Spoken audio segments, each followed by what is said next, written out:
ราบสวัสดีท่านผู้ชมนะครับยินดีต้อนรับสู่ Edu Group Channel ครับจากคลิปที่แล้วที่เราได้เกริ่นถึงโรคอัลไซเมอร์เบื้องต้นไปนะครับในสัปดาห์นี้ครับเราก็จะพาท่านผู้ชมไปดูหน้างานจริงนะครับว่าเวลาที่เราพาผู้สูงอายุนะครับไปข้างนอกพาไปนั่งรถเล่นนะครับวิธีการขึ้นลงรถรวมไปถึงการเดินนะครับเราทำอย่างไรและสุดท้ายครับผมก็จะมีทิปสำหรับผู้ดูแลนะครับในเรื่องของการออกกำลังกายป้องกันผู้ดูแลนะครับมีอาการบาดเจ็บจากกล้ามเนื้อจากการดูแลผู้สูงอายุซึ่งผมเคยเป็นมานะครับเพราะว่าผู้สูงอายุก็จะมีน้ำหนักตัวที่ค่อนข้างมากนะครับการพยุงอะไรอย่างเงี้ยก็จะยากนิดหนึ่งนะครับก่อนอื่นเลยครับแล้วก่อนจะไปรับชมถ้าท่านผู้ชมชอบคลิปของเรานะครับอย่าลืมกดไลค์แชร์ Subscribe เป็นกำลังใจให้พวกเรานะครับทำคอนเทนต์ดีๆมานำเสนอต่อไปนะครับถ้าพร้อมแล้วเราไปดูกันครับก็ขอเริ่มต้นด้วยเรื่องของการออกกำลังกายนะครับเรื่องของการออกกำลังกายในผู้สูงอายุถือเป็นเรื่องที่ต้องให้ความสำคัญเป็นอย่างมากครับยิ่งถ้าผู้สูงอายุมีอายุเกิน80ปีความแข็งแรงของกล้ามเนื้อจะหายไปไวพอสมควร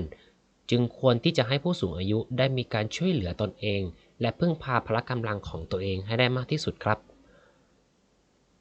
ในส่วนเคสของอาม่าของพวกเราปัจจุบันก็มีอายุ94ปีแล้วครับเป็นอัลไซเมอร์หรือสภาวะสมองเสื่อมมานานเกิน10ปีปัจจุบันอยู่ที่สเตจ3โดยเมื่อกลางปีที่แล้วอาม่าประสบอุบัติเหตุล้มในบ้านเนื่องจากแอบลุกขึ้นมาเดินเองครับผู้ดูแลนะครับอัลไซเมอร์ทุกๆคนควรจะระมัดระวังเป็นอย่างยิ่งเพราะการพูดคุยและการสื่อสารของอาม่าและคุณหมอทำได้อย่างยากมากผู้ป่วยหรืออาม่าของผมไม่สามารถระบุได้ว่ามีการเจ็บส่วนใดหรืออาการเป็นอย่างไรจะทำได้เพียงร้องออกมาเมื่อมีอาการรู้สึกเจ็บเพียงเท่านั้นครับแต่ที่ผ่านมาก็สามารถผ่านมาได้ปัจจุบันสามารถกลับมาเดินได้เป็นปกติแล้วซึ่งก็ต้องขอบคุณคุณหมอนักกายภาพนะครับที่ช่วยฟื้นฟูและบังคับให้อาม่าออกกำลังกายครับโดยสิ่งที่คุณหมอนักกายภาพเน้นคือการให้อาม่าได้มีโอกาสลุกขึ้นเดินเฉลี่ยวันละ2 ครั้งเนื่องจากการนั่งนานหรือนอนบนเตียงนานๆจะทำให้กล้ามเนื้อไม่มีแรงและยากต่อการรักษาครับโดยจะค่อยๆเพิ่มปริมาณและจำนวนระยะทางที่อาม่าเดินอย่างช้าๆครับและหลังจากที่เริ่มเดินได้ดีขึ้นในระดับหนึ่งก็จะให้อาม่านะครับเริ่มเดินด้วยตัวเองพร้อมกับใช้วอล์กเกอร์ครับเพื่อให้อาม่าได้พึ่งพาแรงของตัวเองให้ได้มากที่สุดครับเทคนิคที่แนะนำนะครับการนั่งนานจะทำให้กล้ามเนื้อ TFL นะครับหรือสะโพกด้านหน้านะครับหดตัวและเมื่อยืนขึ้นหากกล้ามเนื้อมัดนี้ยังไม่ยืดคลายนะครับอาม่าก็จะหงายหลังได้ง่ายครับผู้ดูแลนะครับควรยืนบล็อกทางด้านหลังและค่อยๆผลักสะโพกอาม่าไปด้านหน้าเมื่อมีการยืนขึ้นครับเพื่อให้น้ำหนักลงที่ขามากขึ้นก่อนที่จะพร้อมเดินครับผม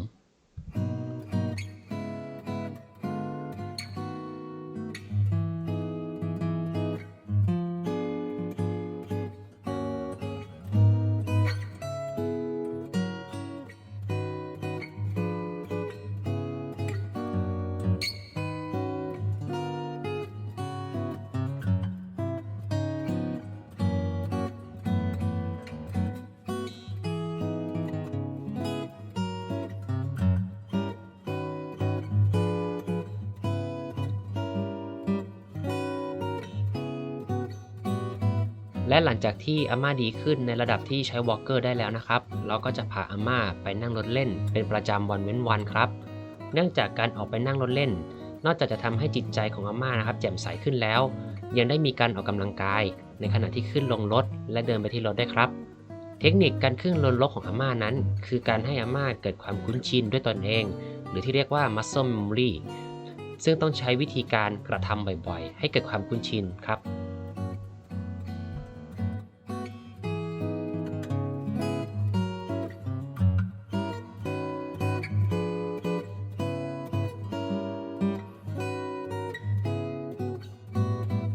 วิธีการพาอาม่าไปขึ้นรถของพวกเรานะครับก็จะพาอาม่านะครับเดินวอล์กเกอร์แล้วก็นั่งบนรถเข็นครับเข็นมาถึงให้ถึงที่หน้ารถเลย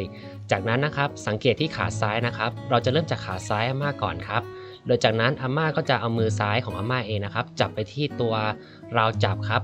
พร้อมกับเราค่อยๆดันก้นของอาม่าขึ้นครับขั้นตอนนี้สำคัญครับคือการตบขาข้างขวาของอาม่าครับเข้าไปในรถครับ เมื่อเราทำทุกอย่างเป็นระบบนะครับซ้ำๆกันทุกวันอาม่าจะเกิดความคุ้นชินครับและสร้างเป็น muscle memory ตรงนี้ขึ้นมา โดยเราก็เคยลองเปลี่ยนรถบางคันรถคันอื่นลองดูนะครับซึ่งผลที่ได้ก็คืออาม่าไม่สามารถขึ้นรถคันอื่นได้อย่างง่ายครับเนื่องจากว่าอาม่าไม่คุ้นชินนั่นเองครับโดยรถคันที่เห็นก็เป็นรถที่อาม่าขึ้นไปนั่งเป็นประจำทุกวันกับทุกวันนะครับเลยก็จะมีคนพาสลับหมุนเวียนพาอาม่าไปเที่ยวไปรับแสงแดดนะครับไปนอกสถานที่เพื่อให้สภาพจิตของแกยังคงแจ่มใสไม่เกิดความเครียดอยู่ในบ้านครับ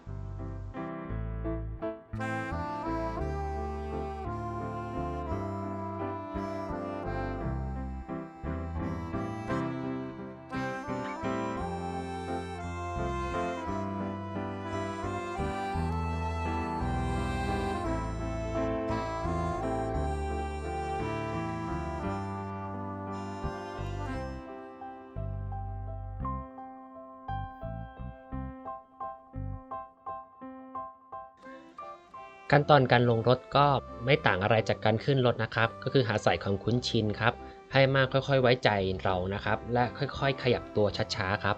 เมื่อลงมาได้แล้วนะครับให้ใช้วอล์กเกอร์นะครับประคองอาม่าให้อาม่ากลับมายืนด้วยน้ำหนักขาของตัวเองนะครับไม่อย่างนั้นการที่จะให้อาม่าเดินออกจากตัวรถจะเป็นเรื่องที่ทำได้ยากครับและเมื่ออาม่าเริ่มเดินได้สักพักหนึ่งนะครับกล้ามเนื้อ TFL นะครับเริ่มยืดนะครับผมก็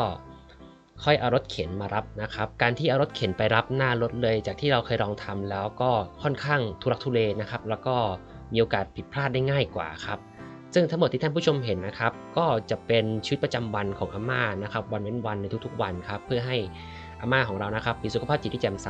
นะครับแล้วก็ยังคงสามารถช่วยเหลือตัวเองตนเองได้ในนะครับ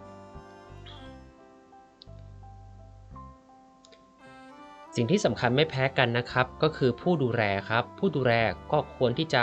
หมั่นออกกำลังกายบ้างนะครับโดยจะเน้นไปที่กล้ามเนื้อของคอบอดี้นะครับรอบๆท้องหลังนะครับเพราะว่าการพยุงอาม่าหรือผู้ป่วยสูงวัยหรือผู้สูงอายุเนี่ยก็จะต้องใช้พละกำลังนะบางครั้งหากกล้ามเนื้อเราไม่พร้อมเราก็จะมีอาการเจ็บนะครับบริเวณลำตัวหรือหลังล่างได้เช่นกันครับในขั้นตอนนี้นะครับก็จะพาอาม่าขึ้นสู่เก้าอี้ประจำครับก็จะพาอาม่าค่อยๆยืนด้วยวอล์กเกอร์ และจากนั้นค่อยเข็นลากเก้าอี้นะครับมาทางด้านหลังผู้ดูแลก็ควรที่จะบล็อกอาม่าทางด้านหลังไว้นะครับไม่ให้ก้นแกพับลงมาครับนะครับก็เสร็จสมบูรณ์ครับกับการพาอาม่าออกไปนั่งรถเล่นในวันนี้ครับผม ครับผมก็จบไปแล้วนะครับกับการดูแลผู้สูงวัยที่เป็นอัลไซเมอร์นะครับในคลิปนี้ก็จะเป็นการออกกำลังกายใช่ไหมครับแล้วก็เรื่องของการพาผู้สูงอายุออกไปข้างนอกนะครับการขึ้นลงรถนะครับคลิปหน้าครับเราจะไปดูเรื่องของอาหารนะครับว่าอาหารที่ผู้สูงอายุทานที่เป็นอัลไซเมอร์นะครับควรใช้อาหารประเภทไหนนะครับประเภทไหนถึงดีแล้วก็ทิปและเทคนิคเล็กๆนะครับสำหรับผู้สูงอายุที่เป็นอัลไซเมอร์ที่ลืมวิธีการทานอาหารนะครับซึ่งตรงนี้สำคัญมากๆซึ่งเราก็เคยเจอมานะครับผม เช่นเคยครับถ้าชอบคลิปของเราอย่าลืมกดไลค์แชร์ Subscribe นะครับเป็นกำลังใจให้พวกเราด้วยนะครับผมขอบพระคุณมากครับสวัสดีครับ